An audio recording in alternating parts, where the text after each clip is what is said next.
There is actually no manual on how life can be predicted and lived, but with love, kind words, and tolerance, we can all live a beautiful life together. Before we dive into this interesting story, please hit the subscribe button if you haven't done so. Like, share, and tell us where you are watching from in the comment section. The sun set over the quaint neighborhood of Willow Grove, where every house seemed to tell a different story. Among these homes was the charming brick house of May and Nathan Thompson, an interracial couple who had recently moved into the area. May, a black woman with a vibrant personality and a career as an artist, and Nathan, a white architect with a soft-spoken demeanor, had built a life of love and mutual respect despite societal challenges. Their story, however, caught the attention of Helen, their next-door neighbor. Helen, a woman in her late 50s, carried a sharp tongue and a history of meddling in others' affairs. She had lived in Willow Grove for decades and felt entitled to scrutinize anyone who didn't fit her idea of a perfect family. One morning, May and Nathan were tending to their garden when Helen, who had been monitoring this couple, approached them. She wore a disapproving frown as she remarked loudly, "It must be lonely not hearing the pitter-patter of little feet in a house like this." "Oh, wait, you can't have kids, can you?" May froze, the weight of Helen's words cutting deep. Nathan's jaw tightened, but he placed a reassuring hand on May's shoulder. "That's an incredibly personal assumption, Helen," Nathan replied calmly. "And it's none of your business." Helen shrugged, a smug smile on her face. "I'm just saying what everyone else is thinking. Mixed couples like you, well, nature has its way of showing disapproval." The couple's other neighbors, who had overheard Helen's remarks, looked on in discomfort but said nothing. May felt tears welling up but held her ground. "What you think of us doesn't define us, Helen," she said, her voice trembling yet firm. "We've faced worse than your ignorance, and we'll keep thriving." Nathan guided May inside, his heart aching for her. Once inside, May broke down. "Why do people like her feel the need to hurt others?" she asked. Nathan pulled her into a hug. "Because they're unhappy with themselves," he replied. "But we'll rise above it, just like we always have." Days turned into weeks, and Helen continued her passive-aggressive behavior. She spread rumors about May and Nathan at neighborhood gatherings, fueling whispers and judgment. The couple, however, focused on their lives and dreams, determined not to let Helen's negativity consume them. One sunny afternoon in the cul-de-sac, where the neighbors gather for a barbecue hosted by Helen, May and Nathan arrive, carrying a homemade dessert. Helen feigning a sweet tone, "Oh, look who decided to show up." "May, I didn't realize you knew how to cook. I thought people like you preferred takeout." "Nathan, does she even know how to make anything American?" Nathan replied, clenching his jaw. "Actually, May makes an incredible peach cobbler. It's her grandmother's recipe." Snickering, Helen repeated, "Peach cobbler? How quaint. I suppose it's nice to see you both trying to fit in here." May, smiling calmly, said, "Helen, thank you for the invitation. We thought this would be a good opportunity to get to know our neighbors better." Turning to another neighbor loudly, Helen responded, "Oh, they're getting to know everyone, all right. Isn't it adorable how some people think they can just blend in anywhere?" The tension lingers, but May and Nathan choose to walk away, refusing to stoop to her level. Helen is a complex character whose outward demeanor hides layers of insecurity and entitlement. Helen, who is in her late 50s, is married to her husband, Richard, a semi-retired financial consultant who often spends more time on golf courses than at home. Their relationship, while stable on the surface, lacks emotional depth. Richard is largely indifferent to Helen's petty feuds, often dismissing her behavior as just her way of keeping busy. They have 2 grown children, both living out of state. Their son, Greg, works as a software engineer in San Francisco and has little contact with Helen, citing her overbearing tendencies. Their daughter, Jessica, is a stay-at-home mom in Texas who is too busy with her own young family to visit often. The absence of her children has left Helen feeling lonely and irrelevant, which fuels her need to control her surroundings. Some people will break you up till the point you can never stand up. They want to touch your pain, especially when there is hate, bias, and prejudice. Helen wasn't giving up on taunting this couple. She continued with her mischievous behavior towards May and Nathan. May is shopping at the local grocery store, and Helen spots her in the produce aisle. May has a cart filled with items, including baby supplies. Helen approaching her with a smirk. "Oh, stocking up for a party? Or just trying to impress the neighbors again?" May looking up calmly replied, "No party, Helen. Just getting some things for the house." Eyeing the baby supplies in the cart, Helen said, "Still playing house with Nathan, I see. You know, I heard that couples like yours rarely make it. Too many cultural differences, huh?" May took a deep breath. "Our relationship is built on love and respect, Helen. That's more than I can say for your gossiping." "Oh, don't get so defensive.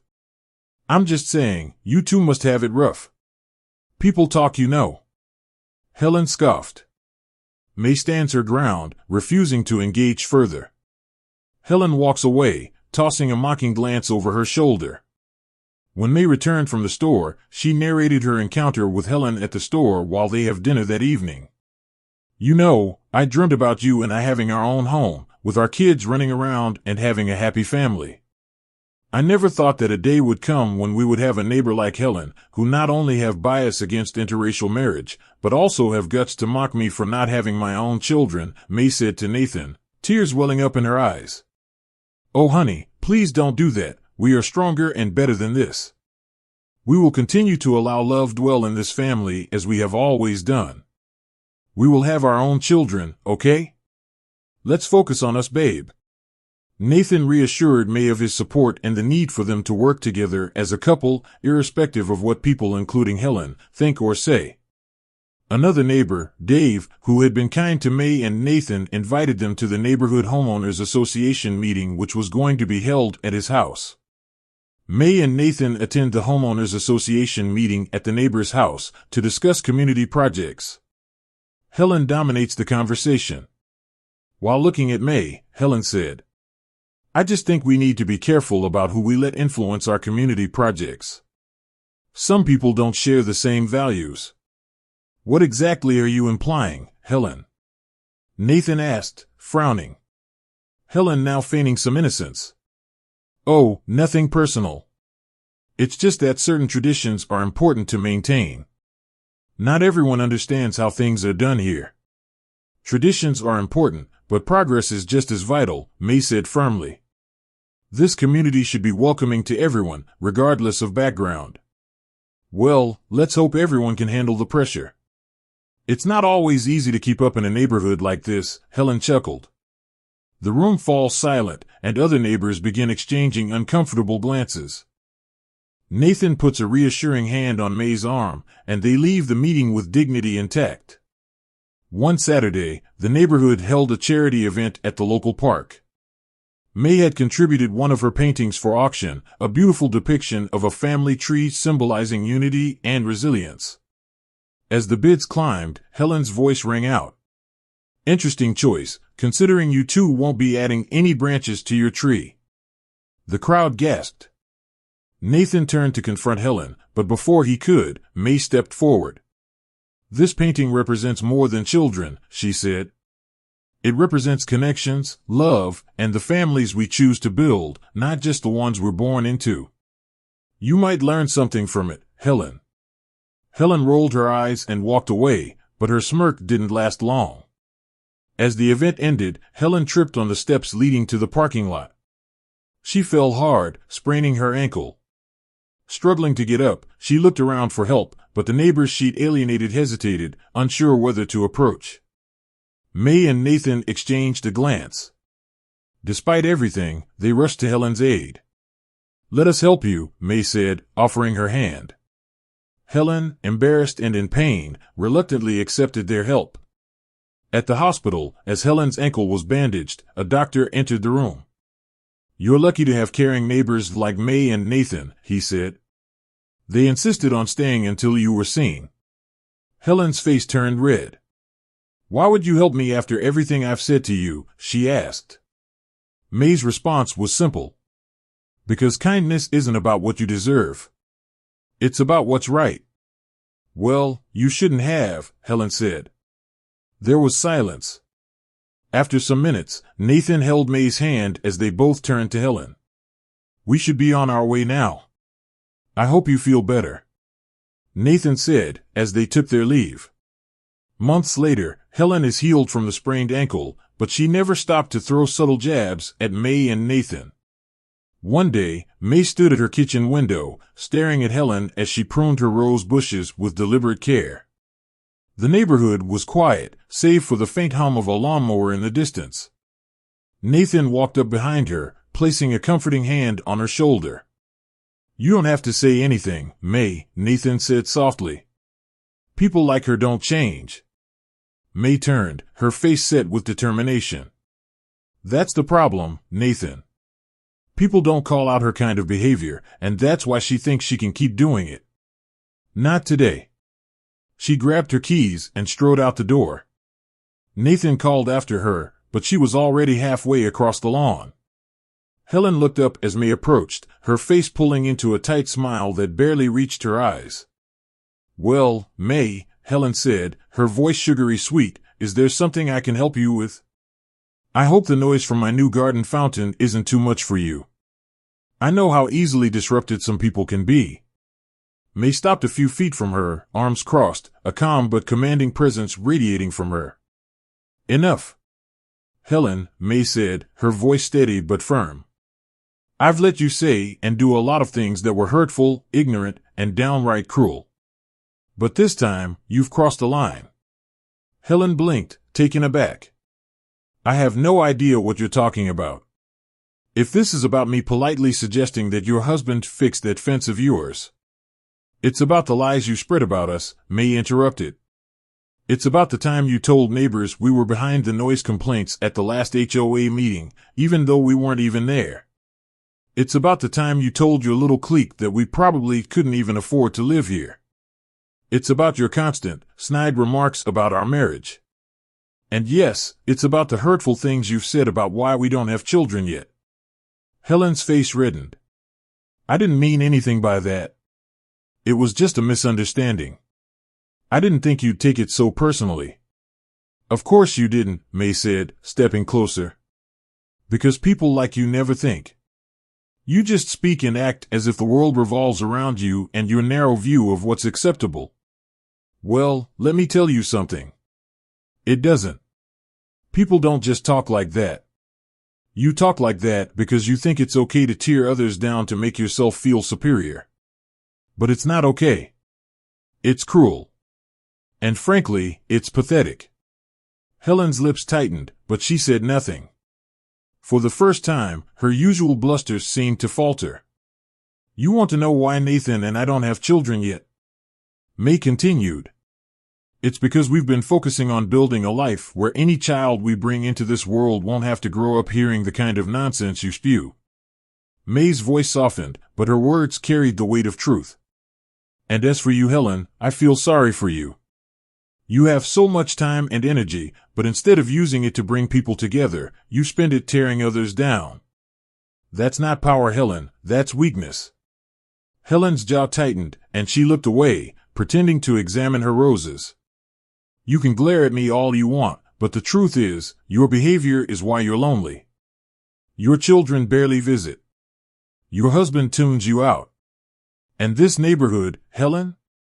It tolerates you. That's all. May turned to leave, but paused to add one final thought. We've been kind, patient, and forgiving. But make no mistake, if you ever try to harm my family again, whether with words, lies, or actions, you'll find out just how strong we really are. May walked away, her head held high, leaving Helen rooted to the spot, her pruning shears trembling in her hand. For the first time, Helen felt the weight of her actions crashing down on her like a tidal wave. The shock wasn't just in May's words, but in the realization that they were true. Helen watched May disappear into her home and turned back to her roses, but they didn't bring her the usual satisfaction. All she could feel was the sting of the truth, echoing louder than she wanted to admit. From that day, Helen began to change. She apologized publicly at the next neighborhood meeting, her voice trembling with regret. I've let my ignorance and bitterness hurt good people. I'm sorry for the pain I've caused May and Nathan, and I'm committed to doing better." The neighbors, inspired by May and Nathan's example, welcomed Helen's transformation. Over time, Helen became an advocate for inclusivity, organizing events that celebrated diversity in their community. May and Nathan's resilience had sparked a change that no one could have anticipated. Months later, as May and Nathan unveiled another painting at a community event, Helen approached them. "Thank you for not giving up on me," she said. May smiled. "Everyone deserves a chance to grow, Helen. Even you." The applause that followed wasn't just for the art, but for the community's journey, a testament to the power of kindness, forgiveness, and the courage to stand against hate. On one crisp autumn morning when May first suspected something was different. She had been feeling unusually tired for days, and the faintest hints of nausea had started to creep in. At first, she brushed it off as stress or perhaps a bug going around. But when she realized she was a few weeks late, the thought crossed her mind, and her heart skipped a beat. Nathan noticed her quiet demeanor over breakfast. "You okay, May? You've been a little distant the past few days." May hesitated, her hand resting on her mug of tea. I'm not sure yet, but," she looked up at him, her eyes shimmering with hope and nerves. "I think I might be pregnant." Nathan froze mid-sip, his eyes wide with a mix of excitement and disbelief. "Are you serious?" he asked, setting his coffee down. "I'll take a test later today," she said, her voice tinged with both hope and caution. "I don't want to get ahead of myself, but I just have a feeling." Later that afternoon, May emerged from the bathroom holding the positive test. Her hands trembled as she handed it to Nathan, tears streaming down her face. "We're going to have a baby," she whispered. Nathan pulled her into his arms, his voice thick with emotion. "May, this is the best news I've ever heard." 9 months later, on a warm summer evening, May gave birth to a beautiful baby girl. The delivery room was filled with joy as the doctor placed the newborn in her arms. May gazed down at her daughter, her heart swelling with an overwhelming love she had never known. Nathan stood beside her, his hand resting on May's shoulder as he stared at the tiny bundle in awe. "She's perfect," he said softly. "She is," May agreed, her voice trembling with emotion. "Welcome to the world, Grace Elena Thompson." "Grace," Nathan echoed, smiling. "It suits her." Their daughter's name, a tribute to the grace they had shown through the challenges and the strength of May's late mother, symbolized a new chapter in their lives. Grace's arrival marked not just the birth of their child, but the beginning of a life filled with hope, love, and the promise of brighter days ahead. The first sign of the neighborhood's reaction came shortly after May and Nathan returned home from the hospital with baby Grace. Their driveway was lined with balloons and a hand-painted banner from their immediate neighbors that read, "Welcome home, baby Grace." It was a gesture of genuine warmth, initiated by some who had silently admired May and Nathan's resilience over the years. Helen, however, had a more complicated reaction. She first heard the news from another neighbor, Mrs. Carter, who stopped by with a casserole for May and Nathan. "Did you hear, Helen? May and Nathan had a baby girl. Isn't that wonderful?" Mrs. Carter's tone carried no malice, but the words struck Helen like a lightning bolt. Helen's face hardened as she feigned a smile. "Oh, how nice for them," she said, her voice tight. But deep down, Helen felt a pang of shame. Memories of her cruel comments and actions replayed in her mind like an old movie reel, and she couldn't ignore the guilt gnawing at her. 2 months later, during a neighborhood barbecue, Helen finally saw baby Grace for the first time. May and Nathan were surrounded by well-wishers, their baby girl nestled peacefully in May's arms. Helen hesitated at the edge of the crowd, unsure if she should approach. She had spent so long being a source of hostility in their lives that she now felt out of place.